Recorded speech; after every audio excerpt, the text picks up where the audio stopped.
बांझ जिठानी। अमिता और सुनीता आपस में देवरानी जिठानी होती हैं। शादी के कई साल बाद भी अमिता को कोई औलाद नहीं होती, लेकिन शादी के 1 साल में ही देवरानी सुनीता को एक प्यारा सा बेटा होता है। अरे सुनीता, तू तो सीधी है। क्या सारा दिन अपने बच्चे को उस अमिता की गोद में डाली रहती है? देखती नहीं, खुद का बच्चा तो है नहीं। अरे कहीं तेरा बच्चा भी। कैसी बात कर रही है माँ जी? अभी उनकी शादी को भी तो सिर्फ 5 साल ही हुए हैं। कई लोगों को तो 10-10 साल बाद भी बच्चे होते हैं। सास को सुनीता की बात अच्छी नहीं लगती। वो अमिता के पास जाती है। देख अमिता, घर का काम करा कर। सुनीता का एक तो छोटा बच्चा, वो बेचारी घर को चिराग भी दे और सारा दिन किचन में खटती रहे, और ऊपर से तू आराम करे। दीदी, खाने में क्या बनाना है दोपहर को?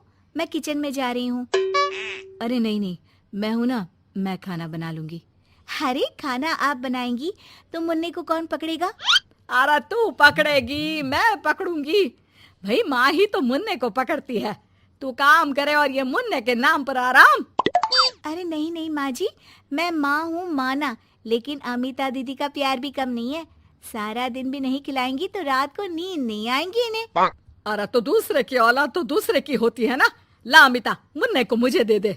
लेकिन जैसे ही मुन्ने को सास गोद में लेना चाहती है, वो उनके पास जाने से इनकार कर देता है। अरे काला जादू कर दिया है इसने। बच्चा किसी के पास आ ही नहीं रहा है भाई। माँ, इसे काला जादू नहीं, प्यार कहते हैं, जो दीदी मुन्ने से करती हैं। अरे हाँ हाँ, हम तो दुश्मन है ना इसके, जो ये हमारे पास नहीं आ रहा है। अरे सगी दादी हूँ मैं, पूरी की पूरी कोठी इसी के नाम कर जाऊंगी। अब बोल, अब भी प्यार है क्या इससे? अमिता को सास की बात पर गुस्सा आ जाता है। वैसे भी माँ जी, पूरे घर में यही एक चिराग है, तो आप इसे दे या ना दे, सारा कुछ इसी का है, चाहे वो मेरा भी क्यों ना हो। हाँ, अभी तो बड़ी जबान चल रही है, लेकिन जब घर पूरा इसके नाम होगा ना, तब पता चलेगा। अमिता और सुनीता दोनों ही मिलजुल कर रहती थी, इसलिए सास की बात का दोनों को ही बुरा ना लगता। मिलजुल कर काम करती और हंस खेल कर रहती। अरे बेटी, तेरी दोनों भाभियों ने तो मुझे साइड कर रखा है। अरे दोनों में इतनी पड़ती है कि मुझे तो डर लग रहा है, कहीं एक दिन ये दोनों मेरी बात मानने से इनकार ही ना कर दे। अरे तो खेल खेलो और दोनों को अलग कर दो, इस पे कौन सा गणित लगाना है माँ? हाँ हाँ, ये तो है, चल देख लेती हूँ मैं। अगले दिन सास धीरे से एक लाल पेन लेकर मुन्ने के बदन में लगा देती है और लोगों को बुलाकर हंगामा करती है। अरे देखो देखो, ये क्या हो रहा है मुन्ने के शरीर में? अरे ये क्या हो गया मेरे बेटे को? मैं अभी इसे लेकर डॉक्टर के पास जा रही हूँ। अरे ना दीदी, परेशान मत हो, मैं तैयार कर देती हूँ और कैब बुला लेती हूँ, बाद में ले जाइए आप इसे। अरे बेटा, तेरा है, वो क्यों ले जाएगी? वैसे भी ये डॉक्टर का नहीं, तांत्रिक का मसला है। किसी ने मुन्ने पर जादू करने की कोशिश की है, जिससे वो मुन्ने को मार ले। सुनीता ये सुनकर रोने लगती है। कौन मेरे मुन्ने को मारने की कोशिश करेगा माँ जी? नहीं नहीं, ऐसा कुछ नहीं होगा। सास अमिता की तरफ देखकर कहती है। अरे वही जिसकी खुद की औलाद ना हो। कैसी बात कर रही हैं माँ जी आप? मैं क्यों मारूंगी अपने ही बच्चे को? वो तो मेरे बेटे जैसा है। अरे बेटे जैसा है, बेटा तो नहीं है ना। वैसे भी मैंने तांत्रिक को फोन कर दिया है। थोड़ी देर में वहाँ तांत्रिक आ जाता है। हे भगवान भगवान भगवान भगवान, बच्चे की जान को खतरा है, खतरा है, खतरा है। इसके ऊपर किसी बांझ औरत ने काला जादू कर रखा है, रखा है, रखा है। लगता नहीं ये बच्चा कभी ठीक भी हो पाएगा, पाएगा, पाएगा। नहीं नहीं, मेरे बेटे को बचा लीजिए। अमिता दीदी, आप इतना गंदा सोचेंगे मुन्ने के लिए, मैंने सोचा भी नहीं था। अरे कैसी बात कर रही हो सुनीता? मैंने तो मुन्ने को माँ से बढ़कर प्यार किया, ये सोचो भला मैं ऐसा क्यों करूंगी?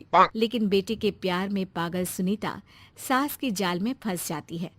दीदी, आज से आप और मैं अलग हैं, मेरी रसोई अलग, आपकी अलग, और आज के बाद मुन्ने को छूने की क्या, देखने की भी कोशिश मत करिएगा।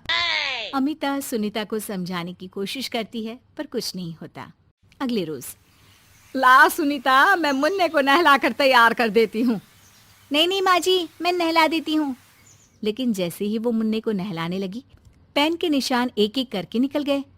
अरे माँ जी, ये तो किसी ने पेन से निशान बनाए थे। देखिए, जैसे ही मैंने मुन्ने को नहलाया सारे निकल गए।